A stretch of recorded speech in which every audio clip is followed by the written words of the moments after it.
మన ప్రభువును రక్షకుడు రారాజైన యేసుక్రీస్తు యొక్క పరిశుద్ధ నామములో మరి ఒకసారి మిమ్మల్ని అందరినీ కూడా హోప్ ఛానల్ ఇండియా టీవీ ప్రచారంనకు ప్రేమతో ఆహ్వానించున్నా. గడిచిన కొద్ది రోజులుగా క్రీస్తు పాదముల చెంత అనే వాక్యములు ధ్యానించుచున్నా. ఈరోజు మనము యెహోషాపాతు రాజుగారి గురించి ఏ విధముగా ఆయన దేవుని సముఖంలో భూమి నా పాదపీఠమని తెలియజేసిన దేవుని ముందు సాగిలపడి ప్రార్థించి తన భయములను ఆందోళనను అపనమ్మకమును తొలగించుకుని విజయమును సాధించి ఉన్నాడు. ఒక రాజుగా తన సమూహమునకు జనులకు యుద్ధశూరులకు యెహోవా మీద నమ్మిక ఉంచిడి, అప్పుడు ఆయన మీకు విజయమును దయచేయనని ఏ విధంగా తన రాజ్యమును ధైర్యపరుచుకున్నారో మనం నేర్చుకుందాం. మరి ఒకసారి క్రీస్తు పాదములు చెంత అనే వాక్య ధ్యానములకు మిమ్మల్ని ఆహ్వానించున్నాను. ఈరోజు మన ధ్యానము నిమిత్తము ఏర్పాటు చేసిన లేఖన భాగము రెండవ దినవృత్తాంతములు 20వ అధ్యాయము 18వ వచనం అండి. 20వ అధ్యాయము 18వ వచనము. అప్పుడు యెహోషాపాతు సాష్టాంగ నమస్కారము చేసెను. యోధావారును యెరూషలేము కాపురస్తులను యెహోవా సన్నిధిని సాగిలపడి నమస్కరించిరి. ఈ అధ్యాయాన్ని మనము చదివినప్పుడు వారు యుద్ధమునకు సిద్ధపడి ఉన్నారు. వారి శత్రువులతో తలపడడానికి వారు సంసిద్ధులయ్యారు. శత్రువు మీద యుద్ధము చేయడానికి వారు సిద్ధమైనప్పుడు రాజుగారు యెహోవా సముఖమున సాష్టాంగపడి నమస్కరించారు. 17వ వచనం మనం చదివితే ఒక అద్భుతాన్ని మనం చూస్తున్నామండి. ఈ యుద్ధములో మీరు పాటు పడవలసిన నిమిత్తము లేదు. యోధావారులారా, యెరూషలేము వారులారా, మీరు యుద్ధ పంక్తులు తీర్చి నిలవబడి మీతో కూడా ఉన్నవాడు యెహోవా దయచేయ రక్షణ మీరు చూసెదరు. హల్లెలూయా. వారు క్రీస్తు పాదముల మీద సాష్టాంగపడి నమస్కారం చేయడానికి కారణము యోధావారు, యెరూషలేము వారు, వీరందరూ కూడా దేవునికి ప్రార్థించడానికి, ఆయన్ను స్తుతించడానికి కలిగిన కారణం ఏంటో తెలుసా? యుద్ధము యెహోవాదే. గత కొన్ని రోజులుగా మనం వింటూ ఉన్నాం, క్రీస్తు పాదముల చెంత విడుదలుంది, క్రీస్తు పాదముల చెంత పవిత్రత ఉంది, క్రీస్తు పాదములు చెంత చేరినట్లయితే ఆయన వాగ్దానాలు నిరార్థకము కానేరవు, క్రీస్తు పాదముల చెంత పునర్జీవము గలదు. ఈరోజు మనం నేర్చుకుంటున్నాం, క్రీస్తు పాదముల చెంత నువ్వు సాష్టాంగ పడినట్లయితే, ప్రార్థించినట్లయితే నీ పక్షమున దేవుడు యుద్ధము చేస్తాడు. నిన్ను విడిపించి గొప్ప చేస్తాడు. ఇది యోధావారు అందరూ తెలుసుకున్నారు.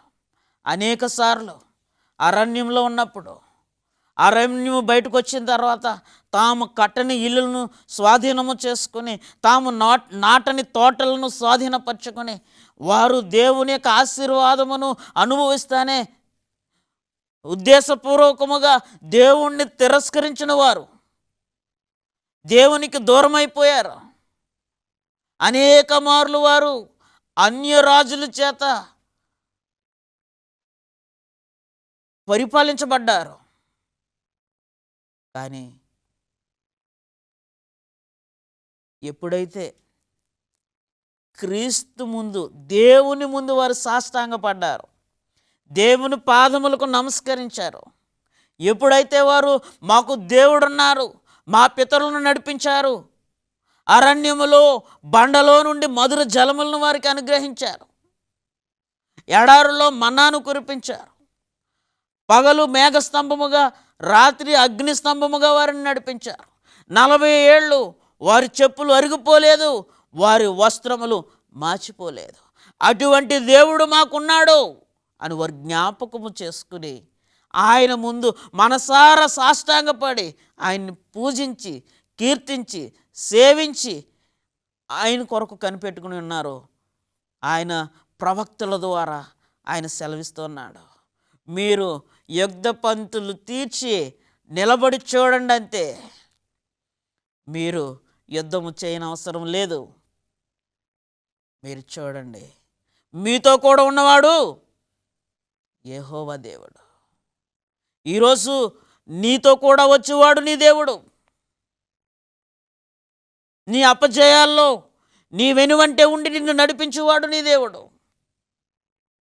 మనం తెలుసుకున్న విధానముగా నీ నిస్సహాయ పరిస్థితిలో నీ నీ హస్తమును పట్టుకుని నువ్వు కూరుకుపోయిన బలమైన జలరాశుల నుండి ఆయన బలమైన హస్తముతో నిన్ను లేవనెత్తే దేవుడు. నువ్వు మర్చిపోవద్దు. యెషయాలా అంటాడు, యెషయా 23, యెషయా గ్రంథం 26 3వ వచనం, 26 అధ్యాయం 3వ వచనాన్ని మనం చదువుకుంటున్నామండి. ఎవని మనసు నీ మీద ఆనుకొనునో వానిని నీవు పూర్ణ శాంతి గలవానిగా కాపాడుదువు, ఏలయనగా అతడు నీ యందు విశ్వసించి ఉన్నాడు. ఎవని మనసు దేవుని మీద ఆనుకుందునో, ఎవని మనసు దేవుని మీద ఆనుకున్నో వారిని దేవుడు ఏం చేస్తాడంటే అండి, పరిపూర్ణ శాంతము కలిగిన వానిగా విడిపిస్తాడంటండి, రక్షిస్తాడంట. ఈరోజు నీ మనసు ఎవరి మీద ఆనుకుని ఉంది? యెహోషాఫాతు రాజు తన మనసును, తన సమస్తాన్ని క్రీస్తు పాదముల చెంత పెట్టాడు. యెహోవా దేవుని పాదముల మీద ఆయన అంటున్నాడు, భూమి నా పాదపీఠము, ఆకాశము నా సింహాసనము. యెహోషాఫాతు రాజు ఎప్పుడైతే దేవుని మీద తన మనసును ఉంచాడో పూర్ణ శాంతము కలిగిన రాజుగా తనకు విడుదలను దయచేశాడు, తనకు రక్షణను అనుగ్రహించాడు.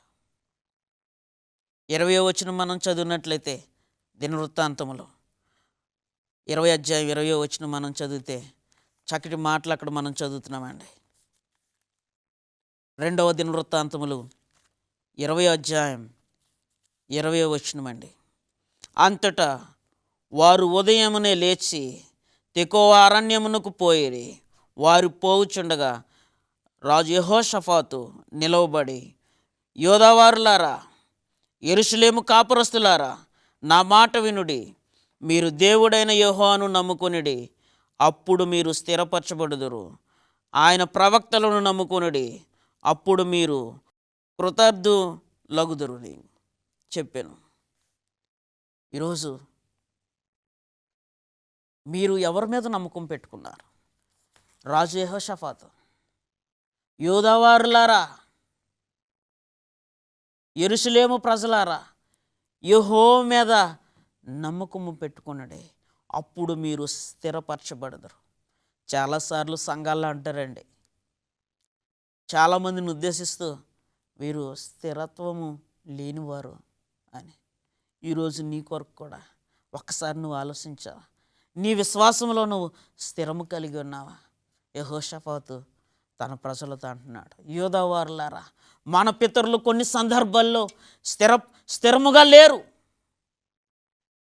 స్థిర మనసు కలిగి వారు లేరు, స్థిర విశ్వాసంలో వారు లేరు. అయితే మీకు నేను చెప్తున్నాను, మీరు యెహోవా మీద నమ్మకం ఉంచుకొనుడి, అప్పుడు మీరు స్థిరపరచబడతారు.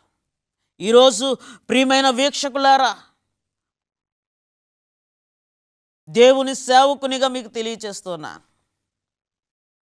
యెహోవా మీద మీరు నమ్మకం పెట్టుకున్నట్లయితే మీరు స్థిరపరచబడతారు. నమ్మకము లేకుండా, విశ్వాసము లేకుండా ఆయన పాదాలు చెంతకు మనము చేరలేము. ఎవరి పాదాలైనా నమ్మకము లేకుండా ఎవరైనా పట్టుకుంటారండి? అది జరగని పని.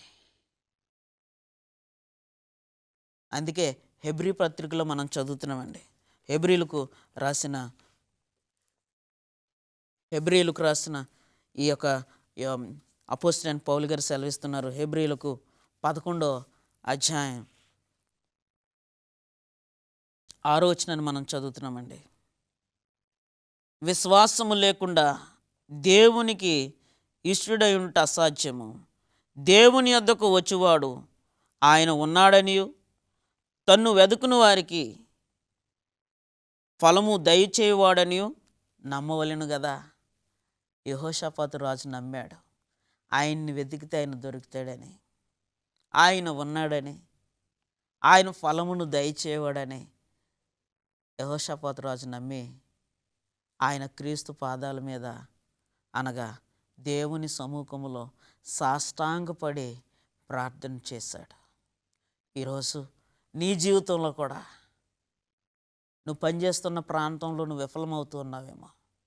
నువ్వు పనిచేస్తున్న కంపెనీలో నీ నైపుణ్యతను ఎవరు గమనించట్లేదేమో.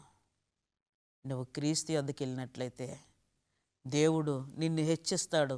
ప్రియమైన సహోదరి సహోదరుడా, బహుశా నువ్వు పనిచేస్తున్న ఆసుపత్రిలో నిన్నెవరు నీ కష్టాన్ని గమనించట్లేదేమో. నువ్వు క్రీస్తు యొద్ద మోకరించినట్లయితే ఆయన నిన్ను స్థిరపరుస్తాడు. బహుశా నువ్వు పనిచేస్తున్న ఆఫీసులో నీ కష్టాన్ని ఎవరు ప్రోత్సహించట్లేదేమో. నీది ఏ స్థిరమైన పని నీదేంటో నీకు తెలియట్లేదేమో. దేంట్లో స్థిరపడుతున్నాను నువ్వు యోచించలేకపోతూ ఉన్నావేమో. యెహోషాపాతు వలె ఆయన తన ప్రజలకు చెప్పినట్లుగా ఆయన మీద నమ్మకించి ఆయన పాదాలను చేరినట్లయితే దేవుడు నిన్ను స్థిరపరుస్తాడు. దేవుడు నిన్ను స్థిరపరుస్తాడు. యోహాను సువార్త 11వ అధ్యాయం 40వ వచనం చదువుకుందామండి.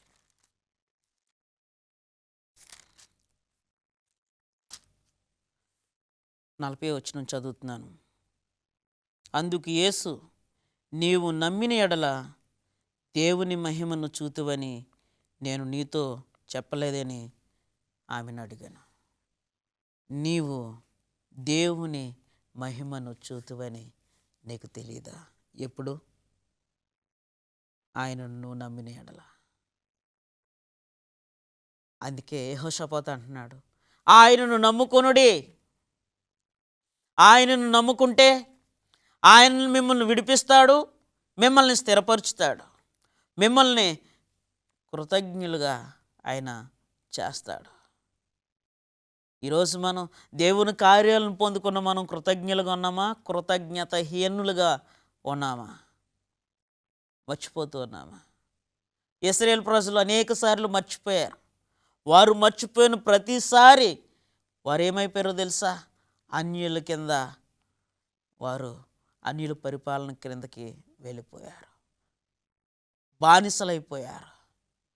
కాబట్టి యెహోషాపాతు రాజు తెలుసుకుని ఆయన అంటున్నాడు, మన పితరుల వలె కాదు, మన పక్షమున ఉన్నవాడు యెహోవాయే, మనల్ని విడిపించేవాడు ఆయనే, మనల్ని స్థిరపరచువాడు ఆయనే, మనల్ని ధైర్యపరచువాడు ఆయనే. కాబట్టి ఆయన్ని మనం నమ్ముకోవాలంటే ఆయన పాదాల చెంతకు మనం వెళ్ళాలి. ఆయన ముందు మనం సాగిలపడి నమస్కరించాలి. ఈరోజు నీ మనసారా నీ క్రీస్తు సముఖంలో ఈ ఉదయాన్నే నీవు సాగిలపడ్డావా? ప్రియమైన సహోదరుడా, సహోదరి, నాకు ఒక అలవాటు ఉంది. నాకు కష్టం వచ్చినప్పుడు నేను దేవుని సన్నిధిలోనికి వెళ్ళి ఆయనకు సాష్టాంగపడి ఆయన సముఖంలో ప్రార్థిస్తాను. ప్రార్థించిన ప్రతిసారి నా దేవుడు, నేను నమ్ముకున్న నా సృష్టికర్త, నా ఆశ్రయదుర్గము, ఆయన రెక్కల ఆశ్రయమును పంపించి నాకు విడుదలనిచ్చి ధైర్యమునిచ్చి నన్ను నడిపింపజేయచ్చు అన్నాడు. ఈరోజు అదే దేవుడు నిన్ను విమోచించి నిన్ను రక్షించే దేవుడు నీ పక్షాన ఉన్నాడు. యెహోవాను నమ్ముకుంటే అప్పుడు మీరు ఆయన మహిమను చూచెదరు. నీ జీవితంలో ఆయన మహిమను నువ్వు అనుకుంటే ఆయన నిర్ణయము చొప్పున నిన్ను ఆయన మహిమకు ఘనత తేవడానికి ఆయన సృష్టించాడు. మరి నువ్వు ఆయన పాదాలను విడిచిపెట్టేసి నువ్వు ఎక్కడికి వెళ్తూ ఉన్నావు? ఏది నీకు ఇష్టమైన స్థలం? రాజులకు ఇష్టమైన స్థలం దేవుని ముందు సాష్టాంగపడ్డం. దయ్యములు పట్టిన వాడికి ఇష్టమైన స్థలం క్రీస్తు పాదముల చెంతకొచ్చాడా. తన కుమార్తె చావు బ్రతుకుల్లో ఉన్నది నిన్ను చూసాం, క్రీస్తు పాదాలు. అపవిత్రురాలు, ఎన్నిక లేని స్త్రీ, తనకిష్టమైన స్థలం క్రీస్తు పాదాలు. మరి నీకిష్టమైన స్థలం ఏది? ఎక్కడికి నువ్వు పరిగెట్టుకెళ్తూ ఉన్నా? ఎక్కడ ఎక్కువ సమయాన్ని నువ్వు గడుపుతూ ఉన్నా? రాజులు, అధికారులు, ప్రవక్తలు, మన పితరులు, వారందరూ కూడా వారి ఇష్టమైన స్థలం ఏంటో మనం ఈ లేఖనాల ద్వారా మనం చూస్తూ ఉన్నామండి. అనేక సత్యాల్ని మనం నేర్చుకుంటున్నాం. మిమ్మల్ని అడుగుతున్నాను, మీకు ఇష్టమైన స్థలము ఏది? ఎక్కడ గడుపుతున్నాను? యెహోషాపాతు, ఇశ్రాయేలు జనాంగం, యోధావారు ఎక్కడ మోకరించారండి? వాళ్ళు దేవుని సముఖంలో మోకరించారు. ఆయన్ని అడుగుతూ ఉన్నారు, అయ్యా నీవు మమ్మల్ని విడిపించగలిగే సామర్థ్యుడు. మేము యుద్ధం చేయనవసరం లేదు, మా శత్రువులతో పోరాడవసరం లేదు. నీవు మా పక్షాన్నుంటే మేము విజయాన్ని పొందుతాము అని వారు తెలుసుకున్నారు. నీవు మాతో అంటే మాకు మా నిస్పృహ సహాయ స్థితి నుండి మమ్మల్ని నువ్వు లేవనెత్తుతావు అని వారు తెలుసుకున్నారు. ఈరోజు మరలా మీకు ఒకసారి నేను తెలియజేస్తున్నాను, నువ్వు ఎవరితో పోరాటం చేస్తూ ఉన్నా, ఏ విషయంలో నువ్వు పడిపోతూ ఉన్నా, ఏ విషయంలో నువ్వు నిస్సహాయ పరిస్థితిలో ఉన్నా, నువ్వు పడిపోయిన ప్రతిసారి నీ పాదములకు రాయి తగలకుండా తన దేవదూతలనిచ్చి నిన్ను కాపాడే దేవుణ్ణి నువ్వు మర్చిపోవద్దు. నువ్వు శోధనలో పడిపోయిన ప్రతిసారి మన వలనే శోధింపబడిన క్రీస్తు మన ప్రతి పాపము నుండి మనల్ని విమోచించి మనల్ని మన పాపముల నుండి కడిగి పవిత్రపరిచి క్రీస్తు మనకు తోడుగా ఉన్నాడని, మన పక్షమున యుద్ధము చేయవాడు మనకున్నాడని, మనము పోరాడుచు ఉన్నది అంధకార శక్తులతో, లోకనాథులతో కాదు. ఈరోజు ఏ అంధకార శక్తిలో నువ్వు మృంగివేయబడ్డావు? ప్రియమైన సహోదరి సహోదరుడు, ఏ శోధనను నువ్వు జయించలేకపోతూ ఉన్నా, ఏ పాపము నువ్వు విడిచిపెట్టలేకపోతూ ఉన్నా, నిన్ను క్రీస్తుకు దూరం చేస్తుంది, నిన్ను బానిసత్వంలోనికి నెట్టేస్తుంది. నీ నేత్రములకు గుడ్డితనమును కలగజేసి పవిత్రతను చూడకుండా పాపపు దృశ్యములనే నువ్వు చూసి ఆనందించటానికి నువ్వు బానిసైపోయావా? నువ్వు క్రీస్తు పాదాలు చెంతకు చేరినట్లయితే, ఏ నేత్రాలకైతే అపవాది గుడ్డితనము కలగజేశాడో ఆ నేత్రములను తెరుస్తాడు యేసుక్రీస్తు. అపవిత్రమైన వాటిని చూసిన నీ నేత్రములను పరలోక సంబంధమైన వాటిని నువ్వు చూడడానికి ఆయన నీకు సహాయం చేస్తాడు. హేళనకి గురై ప్రతి విషయంలోనూ విఫలమైపోయిన నిన్ను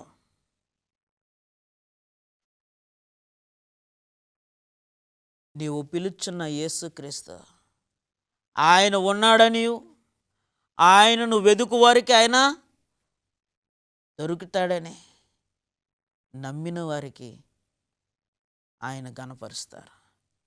మరి ఈరోజు ఆ క్రీస్తు ఉన్నాడని, ఆయన నిన్ను బలపరుస్తాడని నువ్వు నమ్ముతూ ఉన్నావా? ఆయన మహిమను చూడడానికి నువ్వు సిద్ధంగా ఉన్నావా?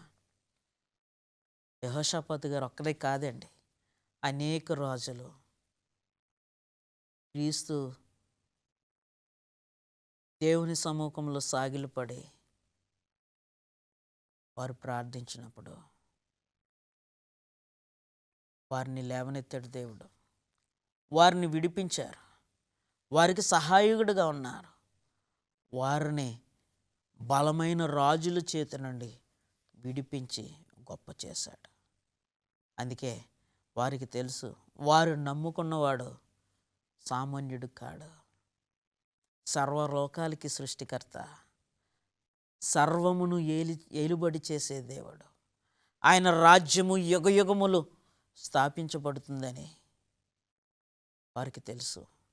కాబట్టి వారి సర్వమును, వారి సమస్తాన్ని క్రీస్తు యొక్క పాదముల చెంత, పాదపీఠమైన నేల మట్టుకు వారు సాగిలపడే, వారి ముఖాన్ని నేలకు త్రాకించి ఆయన సన్నిధిలో మొరపెట్టారు. ఈరోజు నువ్వున్న పరిస్థితిలో నువ్వు దేవుని సముఖంలో మోకరించినట్లయితే దేవుడు నిన్ను విడిపిస్తాడు, నీకు మార్గం చూపిస్తాడు. ఒక మిషనరీ కొరకు నేను చెప్పాలని ఆశపడుతున్నానండి. డేవిడ్ లివింగ్స్టన్ ఆఫ్రికా ఖండానికి మొట్టమొదటి సువార్త పరిచారకుడిగా ఆయన వెళ్ళారండి. ఆయన వెళ్ళడం ద్వారా వారికి నీటి మార్గం ఏర్పడింది, నదుల ద్వారా. ఆ అడవుల్లో నివాసం చేస్తున్న ప్రజలకు దేవుని సువార్త అందించబడింది. ఎంతో నమ్మకముగా ఆయన అక్కడ సేవ చేశారండి. ఆయన సువార్త పరిచర్యలో అనారోగ్యానికి గురై బిడ్డలు చనిపోయారు. ఆయన ఆఖరి దశలో ఆయనకి ఇష్టమైన స్థలం యేసుక్రీస్తు ఒడిగా భావించి ఒక కుర్చీలోనంటండి తన 2 చేతులు పెట్టి తన తనలు వార్చి ప్రార్థించేవాడట. అది క్రీస్తు యొక్క ఒడి అనుకుని భావించి, క్రీస్తు కాళ్ళు అని భావించి ఆయన పాదాలుగా అలా ప్రార్థన చేసుకోవడం ఆయనకి ఇష్టం అంటండి. ఆయనకి ఇష్టమైన స్థలం యేసుక్రీస్తు వారి యొక్క ఒడి. ఆయన ఆశ క్రీస్తు ఒడిలో చనిపోవాలని. ఆయన ఆఖరి దశలో బాగా అనారోగ్యానికి గురయ్యారు, లేవలేని పరిస్థితి. అడవుల్లో సువార్తను ప్రకటించి ఒక చిన్న టెంట్ లాంటిది ఏర్పాటు చేసుకొని ఒక కుర్చీ ఉండేది, అందులో ప్రార్థించుకుంటూ అది క్రీస్తు పాదాలుగా భావించి చాలా సమయం అయింది, ఆయన బయటకు రాలేదు. ఆయన కొరకు వెతుక్కుంటూ ఆయనతో పరిచర్య చేయువారు వెళ్ళారు, ఎక్కడ కనిపించట్లేదు. అలా వెతుక్కుంటూ వెళ్తే ఆ కుర్చీలో ఆయన ప్రార్థిస్తున్నట్టు, మోకరించినట్లు ఉన్నాడంట. వీరు అనుకున్నారు ఆయన ప్రార్థన చేస్తున్నాడు, వచ్చేస్తాడులే అని. దగ్గరికి వెళ్ళి చూస్తే ఆయన చనిపోయి ఉన్నాడు. అప్పుడు వారు తెలియచేశారు, ఆయనకి ఇష్టమైన స్థలము దేవుని పాదాలు. ఈరోజు నీ విశ్వాసంలో నీకు ఇష్టమైన స్థలం ఏది? యెహోషాఫాతు, ఇశ్రాయేలు జనాంగము క్రీస్తు పాదముల చెంత చేరి దేవుని సముఖములో సాగిలపడి వారు ప్రార్థించినప్పుడు యెహోషాఫాతు అంటున్నాడు, ఆయన యందు నమ్మకం ఉంచుడి, ఆయన మిమ్మల్ని స్థిరపరుస్తారు. నువ్వు ఎవరి మీద నమ్మకం ఉంచావు? నేను మీకు తెలియజేస్తున్నాను, యెహోవా యందు నమ్మకం ఉంచండి, ఆయన ముందు సాగిలపడండి. ఆయన మిమ్మల్ని, మీ కుమారులను, మీ కుటుంబాన్ని, సంఘాన్ని, సమాజాన్ని స్థిరపరుస్తారు.